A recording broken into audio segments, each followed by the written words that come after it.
काय हे समजून घेण्याकरता आणि मग त्याप्रमाणे भात पिकासाठी आत्ता ही शेतीशाळा आपली आयोजित केलेली आहे. तर जसं आपण जंगलात जाऊन एखादं फळ तोडून खातो तसं अन्न ते शुद्धता आणि ती प्युरिटी आपल्याला आपल्या शेतीमध्ये आणता येणं म्हणजे नैसर्गिक शेती. आणि सगळ्यात पहिल्यांदा जी सुरुवात होते ते म्हणजे निसर्गाचं अस्तित्व हे आपल्या शेतामध्ये आहे हे मान्य करणं.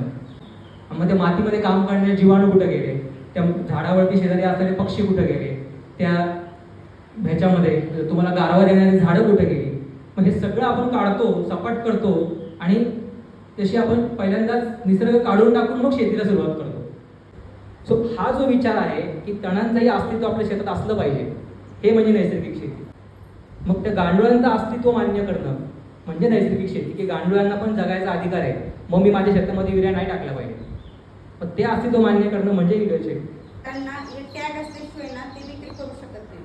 पण खूप शेतकऱ्यांना माहिती नसते की टॅग आहे का नाही. आपण काय करतो, जातो थोडंफार डिस्काउंट असेल तर ते घेऊन येतो.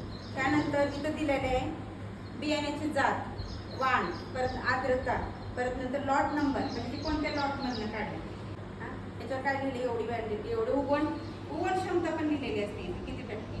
ह्या उगवण क्षमता 80% म्हणलेले आहेत ना तुम्ही, तर उगवलं नाही आमचं बियाणं.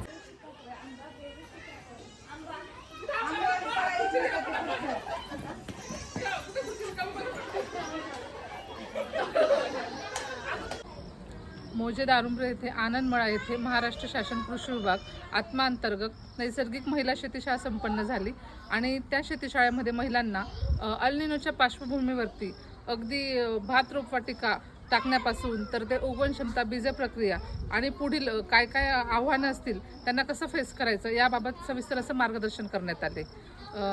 श्रीमती प्रियंका पाटील, मेंटॉर कृषी विभाग.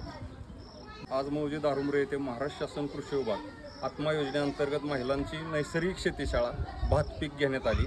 या शेतीशाळा वर्गामध्ये कृषी अधिकारी मेंटॉर यांनी शेतीशाळेच्या वर्गात कोणते कार्यक्रम घेण्यात येणार आहे, काय काय योजना राबवणार आहे याबाबत मार्गदर्शन करण्यात आले. सहाय्यक कृषी अधिकारी विकास गोसावी. ICM